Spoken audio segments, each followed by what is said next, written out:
Ты — волна моя морская, своенравная волна. Как покоясь или играя, чудной жизни ты полна. Ты на солнце ли смеешься, отражая небо свод, или метешься ты и бьешься в одичалой бездне вод? Сладок мне твой тихий шепот, полный ласки и любви. Внятен мне и буйный ропот, стоны вещие твои. Будь же ты в стихии бурной то угрюма, то светла, но в ночи твоей лазурной сбереги, что ты взяла. Не кольцо, когда заветный в зыбь твою я опустил, и не камень самоцветный я в тебе похоронил, нет. В минуту роковую тайной прелести влеком душу я живую схоронил на дне твоем.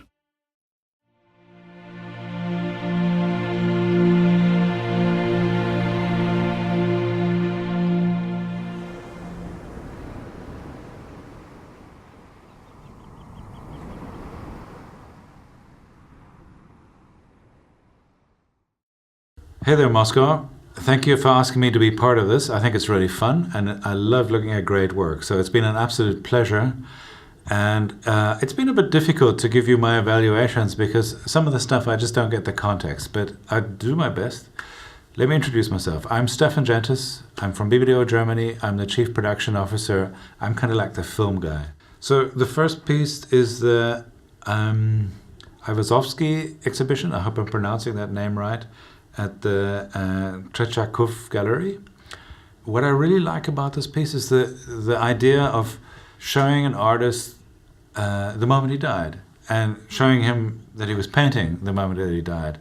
That's an interesting idea, and to show it in one take the way it is done has been done very, very well. I think the art direction, the casting, the idea of the linear tracking in, and the very clever solution of going past the painting that he's painting and not seeing it and ending on this other painting solves the problem of showing the painting that is unfinished, that he was working on when he died.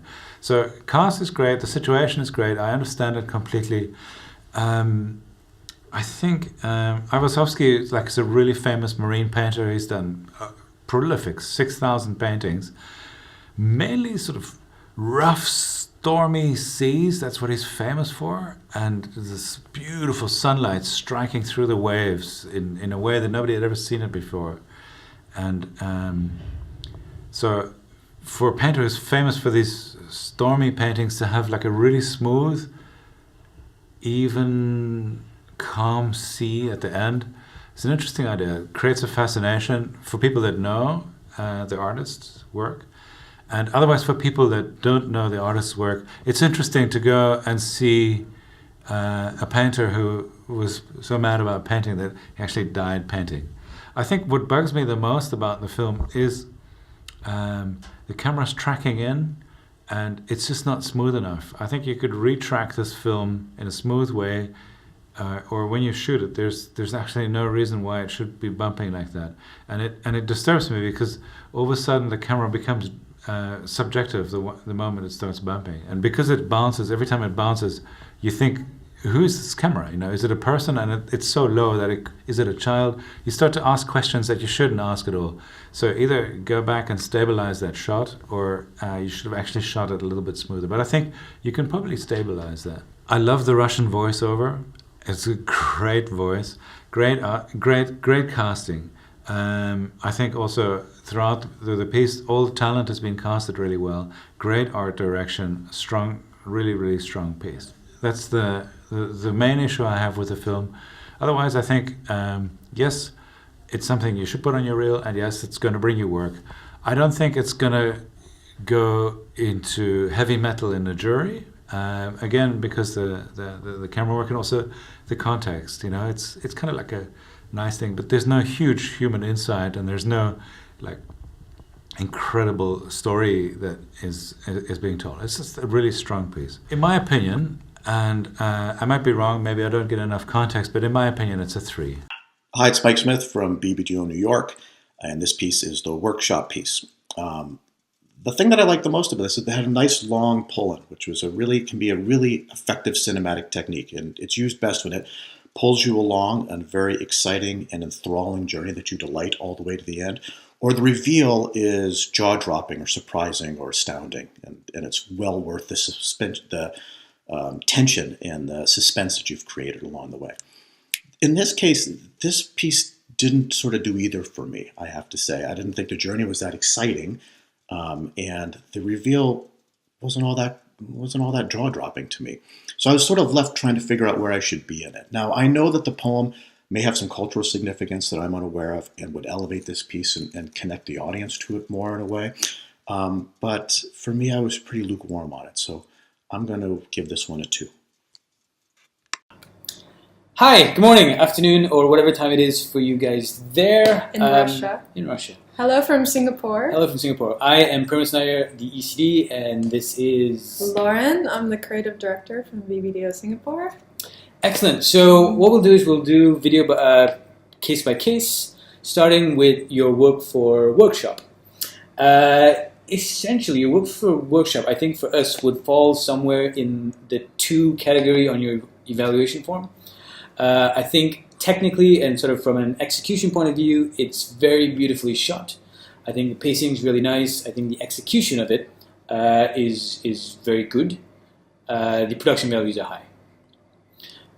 What I would say, however, is that the storytelling of it, the way you sort of like captured that last moment of his life, could have felt slightly richer.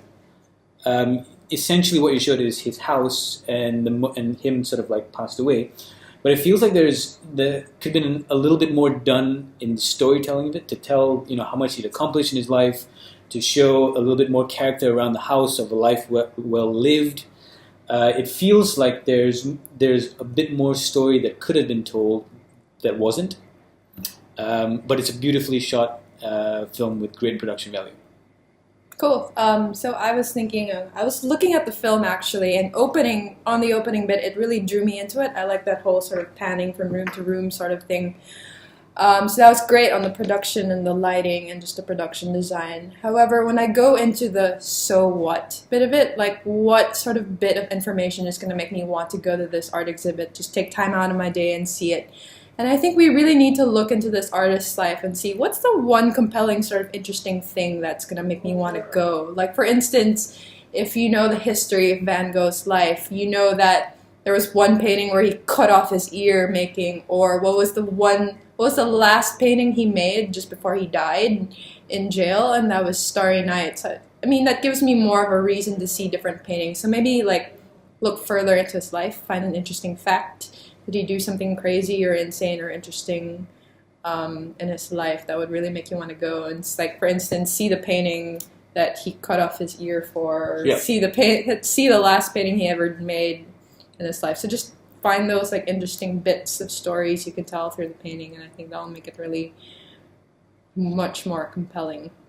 So that's it for me for the workshop. You too? Yep. Hola amigos, this is Ariel Soto from BBDO Mexico. I'm Chief Creative Officer here, and last Cannes Lions Festival I was jury from Mexico in the film category. So this is my video of the Russian work, which I found very interesting. So let me start. I'm going to help me reading and stuff. The workshop one. I love this execution, making the point of an artist who died long ago, and he was doing what he loved most. I think it's a very interesting story to tell. I love the camera traveling along the long haul while listening this beautiful poem.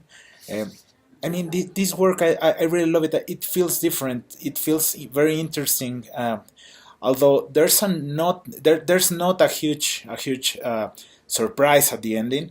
I think it's a piece that it's very pleasant to watch. It's very interesting, and what can I say? I love it. For me, it's a clear 4. The music, it's amazing. I like it. This is a 4 for me.